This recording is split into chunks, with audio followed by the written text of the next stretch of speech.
How to flip your camera or stop mirroring. Hello everyone, this is Sabrina here to help you today. So without any further ado, let's get right into the video. First, launch your Zoom application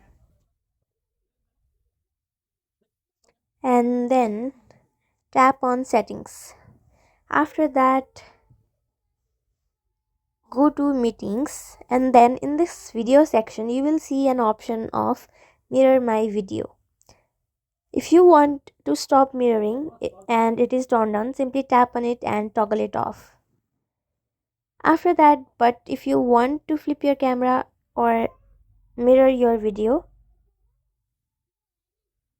toggle this on. So basically, while showing text, it is better to turn off your video mirroring so that the viewers can easily read it.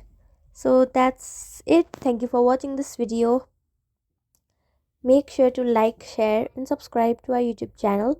If you got any questions, comment them down and I'll catch you in the next one.